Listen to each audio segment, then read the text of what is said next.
Welcome to Chicago Jewish Cafe.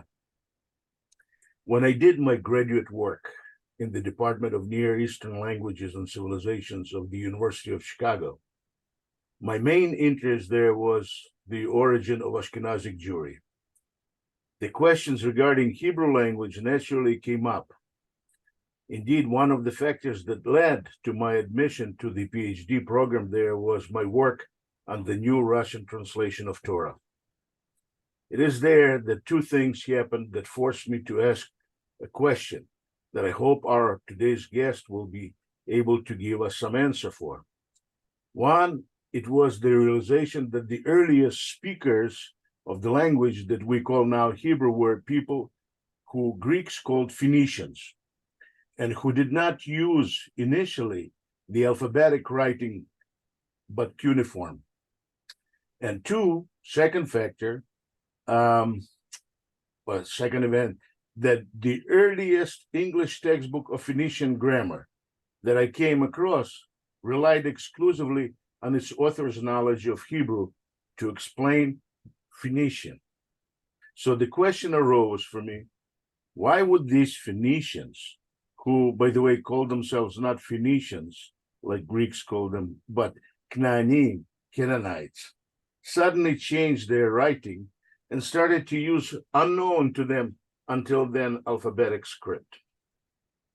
We all know how difficult many changes like this come about.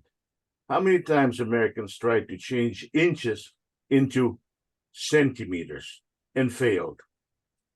To make changes like that requires a true revolution in society, a massive change in the life of the people. Well, what I saw was the same, idiotic statements that it was Phoenicians, merchants, who brought about this change. Just imagine one of these early, very intelligent merchant writing a receipt or a contract in a language that no recipient or partner understood.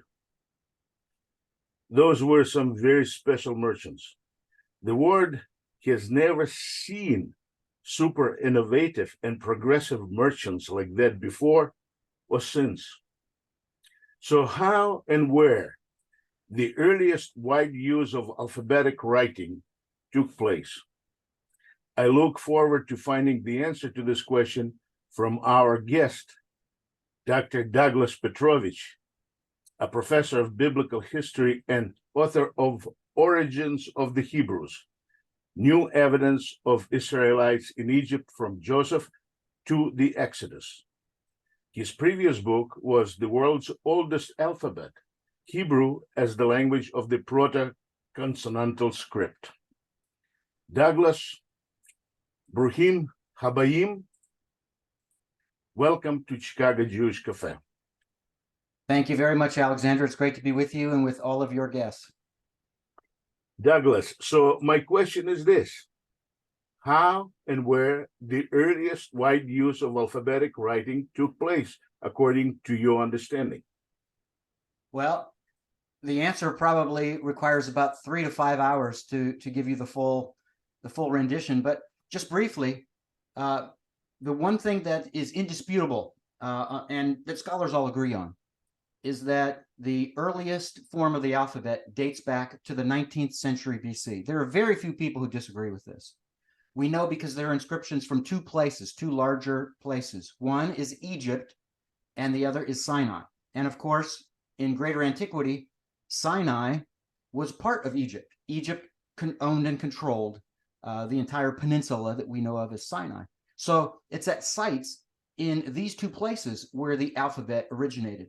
The sites are in Egypt, Lahun and Wadi el-Hol, which is to the south, and then in Sinai at the sites of Serbit el-Khadim and also Wadi Nasib, which is the water source for the people who go and participate in expeditions. So inscriptions clearly are in the area around where the alphabet formed. And it's it's clear to almost every scholar. There's very few dissenters. Almost every scholar who's ever written anything on the topic will tell you that the oldest alphabetic script is pictographic, which means, of course, that there are pictures behind the alphabet. And those pictures come or derive directly from hieroglyphs. And the Egyptian hieroglyphic script, it's an amazing script, and there are 3 renditions of it in antiquity. And I've studied 3 years of hieroglyphics, Middle Egyptian and Late Egyptian, and there are over 800 signs behind it. So what the originators of the alphabet did, whoever they are, they chose, and in my estimation, 22 from among the 800 plus signs, the hieroglyphs, they chose 22 that match their the consonants in their alphabet. So they chose not to worry about the vowels. So there were no written vowels in earliest alphabetic script. Again, whatever your view is, whoever the people are behind it. But my contention is that the people who are behind this are the Israelites. You know, in this respect, I have to say I agree with you 100%. And as I said, you know, the so-called scholarly idea that it was Phoenicians that invented the alphabetic script, in my mind, is complete nonsense. Why? There could have been, without any doubt, there could have been some Phoenician, you know, Douglas or Alex or whatever it is, that would come up with some idea of alphabetic script, but it does not mean that Phoenician society or Canaanite society, as they call themselves, would accept that person's idea. I mean, such changes, as I said, require major shakeup of the entire society. They cannot be just done, you know, oh, I have this idea of a new script, the way we're going to be writing in English, and it's going to be much better. It's going to be more interesting and more thoughtful than English ever been. And just follow me, and we're going to learn to write English with new characters. Let's see how far that idea will take anybody, you know. Same way in Canaan at that time. No? Yes. And can I add this, Alexander? Please. You're very right about Phoenician. And there are lots of reasons why Phoenician can't be, or the Phoenicians can't be, the originators of the alphabet. One of them I already alluded to, which is that the earliest time where the alphabetic script appears, it's in Egypt and Sinai. The Phoenicians don't go to Egypt and Sinai. They go to the, you know, into the Mediterranean world and to Southern Europe. Well, right? as some of these scholars say, merchants do. Yeah. But as I, you know, merchants, I do not see, it has to be Einstein, you know, not a merchant of, I don't even understand. Why would he write in a script that nobody understands? Yeah. And the other thing is, if Phoenicians are the originators, number one, the earliest inscriptions show up in the wrong place. There are no examples of inscriptions in the 19th century BC in Phoenicia, 18th, 17th, 16th. You have to go all the way down to, and it's disputed, it's either late in the 10th century BC or early in the 9th century BC, depending on how you work with those inscriptions. But that's as old as you get, the 10th or 9th century BC. And another problem with Phoenician being the oldest alphabet is this. Ugaritic. So there's a coastal city called Ugarit in the ancient world. They were a Bronze Age player in the game, if you will. Very powerful, very influential. They had a wonderful city that was very sophisticated, lots of literature. And what they did is amazing. They took the cuneiform script, right, which is the oldest script in history. It consists of these these slashes or strokes that are wedge shaped. They're wedge shaped strokes that, depending on the direction you have or how many you have, they'll tell you what's behind it. And it's usually a syllable behind it. So a consonant and a vowel, or a consonant, vowel, consonant, right? So that's how that works. And that had been in existence all the way back to the Jemdet Nasr period in Mesopotamia, which is traditionally dated to around 2900 BC. Well, what the Phoenicians did is they took this universal language at the time, like English today is probably, it's fair to say it's the universal language. If you want to get by around the world anywhere, your best chance is with English. So, but back in that day, it was Akkadian, which again derived from southern Mesopotamia, way back in history. But even within centuries after that and millennia after that, Akkadian was still the universal language, and it was used and practiced at Ugarit on the Mediterranean coast, in coastal Syria, just slightly north of Phoenicia. And so, that was the script they used. But what they realized was, this is so complex, but alphabetic script is so simple. And they were introduced to the alphabet, right? And so what they did is they made this hybrid. They used the wedge shapes of the cuneiform script to make letters. So you now didn't have this very complex system of how you arrange all of your strokes, of these wedge shapes to determine syllables. Instead, that each one represented each set of those wedge shapes represents an alphabetic letter, just one consonant. So that simplifies it greatly. So all they needed was, I think, 32 or something like that, 30 or 32 alphabetic wedge-shaped signs that would create for them an alphabet. So what you find in Ugarit, it's amazing. You have these two forms of literature, two the exact same script, but written in two different ways. One, it's the old Akkadian, and the other is alphabetic script. And there's no other ancient people that do this. But they're killed off before 1200 BC, at the end of the Late Bronze Age 2, it's called. And so they disappear from the face of the earth. Well, if Phoenician is the oldest alphabet, then why is it their inscriptions only date to the 9th or 10th century BC? And several centuries earlier, we have the wedge-shaped version of the alphabetic script that's first found in Egypt and Sinai going back to the 19th century BC. So that just completely obliterates any argument you can make that Phoenician is the oldest. This is from your point of view as an archaeologist, but Yes. from my point of view as a layman, just a little bit touching on it. My question is back to this: why would Phoenicians or Canaanites want to change their script to alphabet? Mm-hmm. Right. And that's a good question. At the end of the day, I'm convinced that they made the change because they understood its simplicity, that it would make a script that was before this, only the scripted the elite, the scribal elite, the aristocrats, the royal family, and so forth.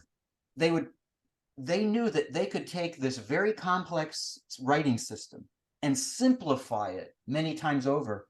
And with that simplification, anybody could read or write. That was the beauty of it, because all you had to learn was 30 collections of wedge-shaped strokes. That's it. So it simplified things. That's why they did it. But the bottom line is, they didn't originate the alphabet. It was already in existence. And the question is just, who is the originator of the alphabet? We'll get to that point, but I just want to stay a little bit with this one. Sure. To my mind, somebody brings such innovation either because of what you say, that people, in a society where the innovation is taking place, understand the difference, which for me is very unlikely, or they have been conquered by somebody who already is using that script, and they need to do business with those conquerors. Either run away, trade, or build for them a new temple. Mm-hmm. Sure. But yeah, 10th century BC. That's as old as it is. Well, so now the way I see you're saying is that in Egypt there was a system of writing that allowed for creation of characters that would allow a person to write down the sounds of names that person is not familiar with, just based on what they hear. No. Mm-hmm. Yeah, and really, the hieroglyphic script is extremely complex. There are 4 different ways that hieroglyphs can be used, and again, with over 800 signs, this is similar to the cuneiform script of the wedge shapes. Hieroglyphics is extremely complex. It's the most difficult language I've ever studied, and I've studied a lot of ancient and modern languages. It was the most difficult language for me, and what somebody did was to say, let's make this very easy. Let's make it so that we can borrow the signs, but only take 22 of them instead of over 800, and let's just assign a phonetic sound to it that represents the consonants that are in our spoken language.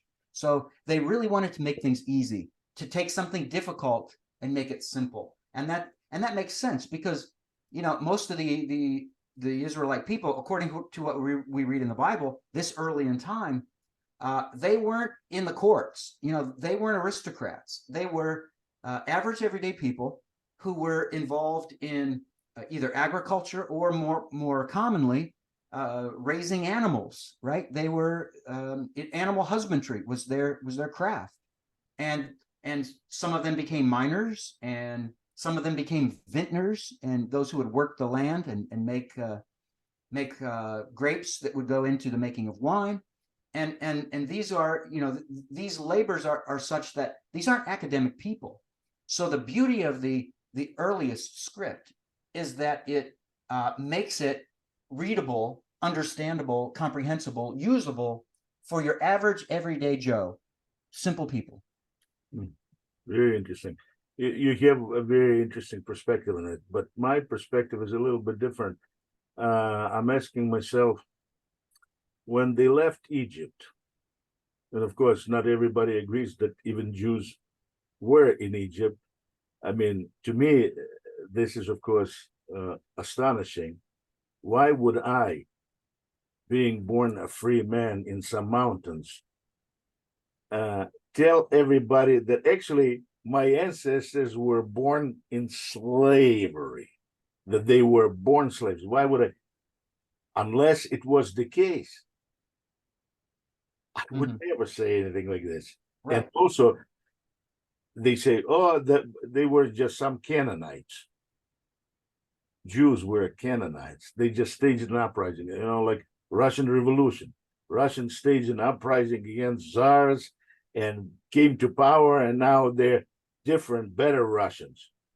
They're still Russians, but those people were crazy enough to stage a uprising against their brethren Canaanites and write in their book that there is a curse of Canaan forever and ever.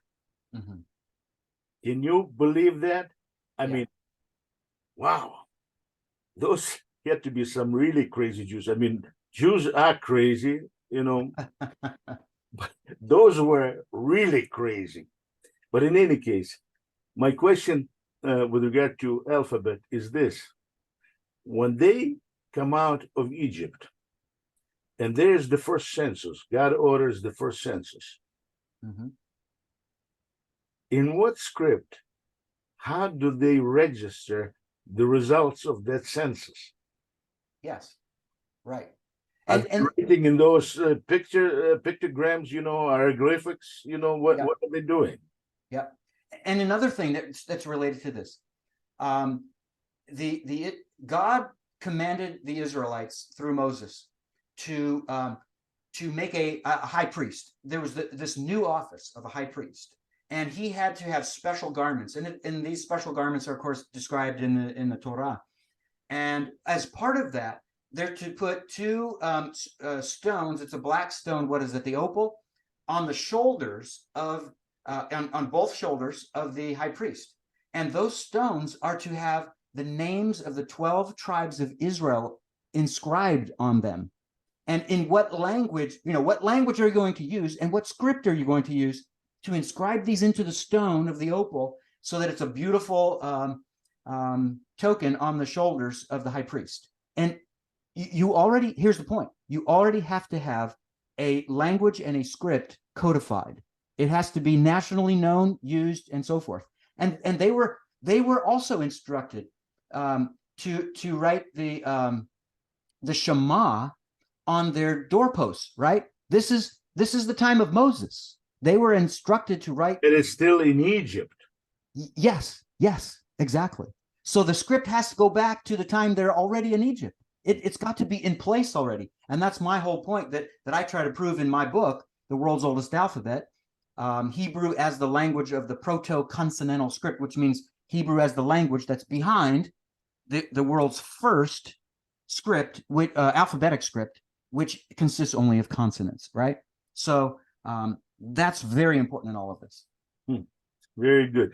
But for me, the answer to this question, why would they, write in the script in Egypt their names and the names for the high priest seems like very reasonable, because they have a custom over all those ages that they've lived in Egypt, that their names have been written down by Egyptians using those characters, because Egyptians would write the names of foreigners in those characters, because they did not know the meaning of those names and therefore could not reproduce them using their own hieroglyphic script. Yeah, and what I try to prove in my book is that, and really, I spend more time trying to prove this in my second book, Origins of the Hebrews.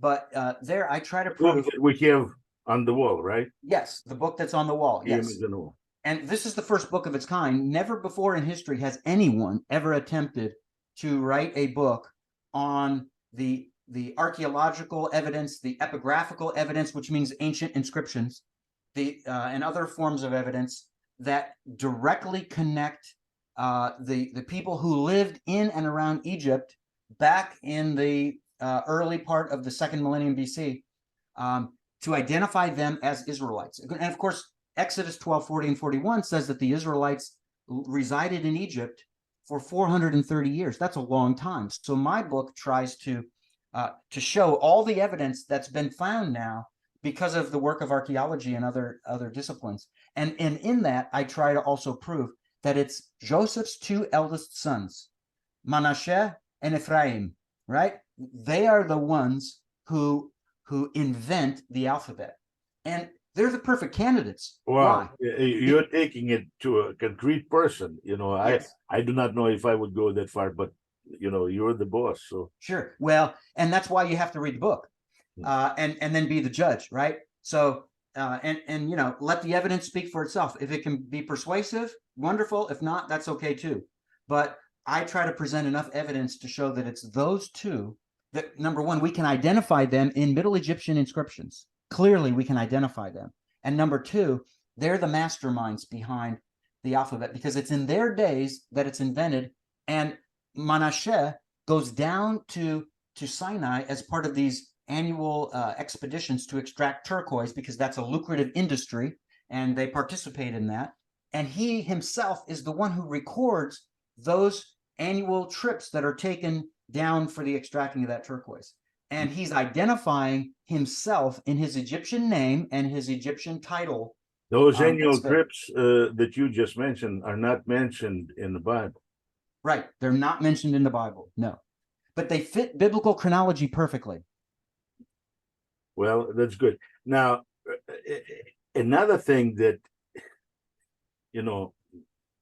is of interest to me is that why all these scholars, especially in the last 150 years, when they talk about these things, they constantly stress Phoenicians as the originators, overlooking the Jews completely, pushing the Jews aside. We do not want anything to do with the Jews. They are not there. And then they write Phoenician grammar books on the basis of Hebrew, what they know about Hebrew. What's the problem with these people? Can't they find a different language, maybe French, write about Phoenician language using Arabic or something like this. Write Hebrew if it's not connected. But we know that of course, Hebrew as the language is Phoenician language. Yeah. And you know what, Alexander? I quote a scholar in my book. His name is Alan Gardner. From the 20th century, he's one of the top Egyptologists in the field. He is amazing, especially in his work with the Egyptian language. And his books are standards in the field for people to use for study, right? Alan Gardner. And in 1916, he already said in published form in a journal article, he said, we already now know that Phoenician is not the oldest writing, that there is something else that's alphabetic writing. Yes, it's not the oldest alphabetic writing. The Canaanites were an ancient civilization, highly developed. I mean, So he in 1916 he's saying that the thinking that Phoenician is the oldest is outdated. Yeah, his book is great. I like it. But it does not mean that many other people like it today. Actually, not many people like your books either. No. There's all kinds of, attacks against you. Can you respond to any of those, or you do not want to respond? That's fine. Yeah, sure. One of my favorite teachers, when I was a student, he was born and raised in Africa. And he said there's an old Arabian proverb that goes like this: the dogs only bark when the caravan is moving. Wow. Which is a beautiful statement. Yes, it is. So if you're moving, if you're doing something, you're accomplishing something, there should be dogs barking somewhere. There should be people disagreeing and dissenting and attacking you. And I'm a follower of Jesus Christ. And he said, woe to you if all people speak well of you, right? Woe to you if all people speak well of you. Very wise. Yes. Very wise. Yes. So in fact, when you begin something revolutionary, you need everybody to be against you. Yes. That shows that you're onto something, probably. Yes, absolutely.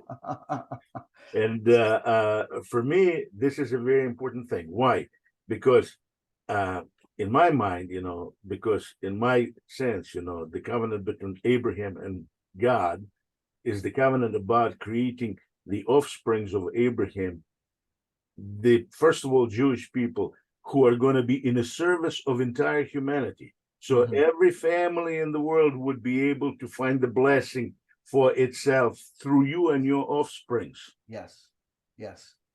Now, and in this particular case, the benefit of not only rest on the seventh day and and the idea of human worldwide solidarity, but the script itself, alphabetic script, as a result of the exodus from Egypt that came onto the world scene, is a horrendous, amazing contribution of the Jewish people already at that time to humanity. Yes. The alphabetic script above your head, Chicago Jewish Cafe. We all know what that means because the Jewish people invented the alphabet and it dispersed throughout the ancient world. And let's be honest, Alexander, okay, let's be honest. I'm a historian, and it sounds to me like you're a historian too. That until this point we were dishonest? No, no. But let's be on. Let's say something that's extremely honest. Okay. Okay. As a historian, I know history tells me that the Jewish people are hated and persecuted, century after century, in continent after continent, all throughout the world. Right? Why? Because God appointed the Jewish people to be the light for the world. That's why. And because there's an enemy out there that wants to attack that wants to bring to put out the light and keep everything in darkness. And so it's through the Jewish people that this light comes to the world. And I'm not surprised. God didn't have to do it this way, but I'm not surprised that he chose the Jewish people to be the ones to invent the alphabet that would essentially revolutionize writing for the entire world. We owe that to the Jewish maybe people. Koreans. I do not know. They had their own thing, Sure. But I absolutely agree with you, and I'll go even further. I have to say, that the story about Isaac, and his sacrifice that was supposed to be, in my mind, is just a lesson that God gave to Abraham, saying, you made an agreement with me. You think it's going to be a fantastic thing? Well, let's see what happens right now to you. Yes. And unfortunately, something like this in reality happens to many Jewish fathers. Yes. And this is what you said. When you have an assignment of this sort, to stand tall in front of all the idol worshippers. Basically, you're saying to the whole world, you worship nothing. How the world reacts to you after that? What, they're going to say, we love you? No. And then, of course, there's another element. Those that agree with you start competing with you. Or you're not saying the right. You need to start with capital letters, the sentence. The lowercase is not going to work here. And that's on and on. This is a difficult thing. To be a Jew, in my way of looking at, is a noble but very dangerous occupation. It is. But it's a privileged one, right? It's a privilege. Yeah, I agree with you. Yes. And talking about you and your relationship with God through Jesus, I think that if there wouldn't be people like you, the whole Jewish history, our history of our people, would be like history of old woman that never gave birth. Wasted life. Yes. And Alexander, this is very important. Part of my role, part of my responsibility is to lift up and exalt the role that God has given to the Jewish people, and to be kind of like Aaron with Moses, who holds up his arms, right? I want to hold up the Jewish people. And so part of my calling is to make not only the name of God great on the earth, but to make great the name of God's chosen people on the earth. So that's why with my first book, I published with a publisher that's in Jerusalem. It's in Israel, right? Why? Because the world's oldest alphabet and the identification of it as Hebrew, that is for the Jewish people more than anyone. It's to show you that what professors are telling us in our colleges and universities across the world, right? They're telling us the Israelites never lived in Egypt.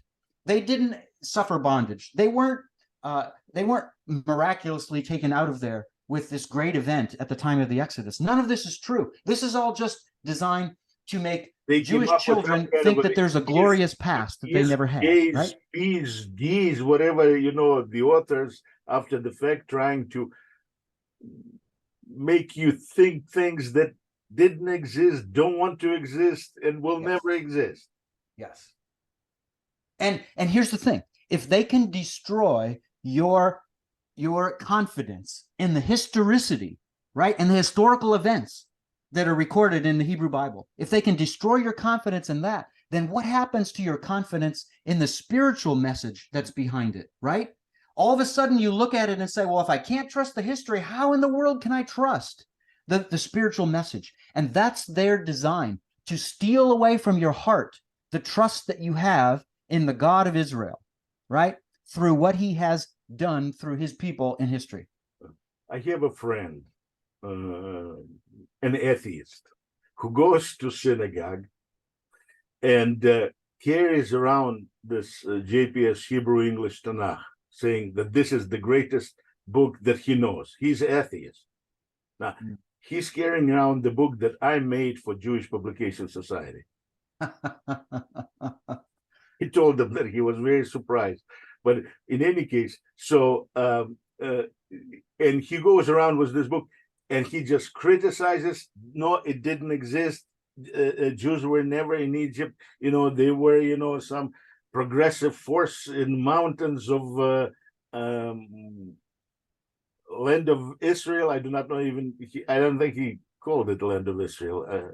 He's very much opposed to many things that I'm for. Mhm. In any case, there's many people like that. I mean, he also went to University of Chicago. He just did not get to graduate school like I did. But there's many people like that. And worse than that, I've read some of the reviews of your books by professors from University of Toronto. It's, Very vicious. what is it? Vicious, Very vicious. incredible extent, Mhm. because you get under their skin. Yeah. And he was a member of my PhD dissertation committee, by the way, just so you know. Yeah, he mentioned something like that there. Mm-hmm. And points to other people. But I like your book, and I recommend it highly. Thank In fact, I recommend the main ideas behind your book. I mean, the details, we can argue about this or that, but the main idea, in my mind, is absolutely correct. Mm-hmm. Yeah, and it's the result of thousands of hours of research. Yes, incredible. And for anybody who is really interested in this topic, I'm interested, of course, not to the same extent that you are. As I said, my main interest is Jewish history, especially origin of Ashkenazic Jewry. But I certainly I'm going to be going through every page of your book and looking at every example and every case that you mentioned there. And hopefully I'm going to have some more questions for our next time. Yes, and we can have future conversations. That would be wonderful, Douglas. Douglas, thank you very much for stopping by. And as we say, sei gesinnt, which means everything the best for you. I appreciate it very much. Thank you, sir. See you. Bye. Bye-bye.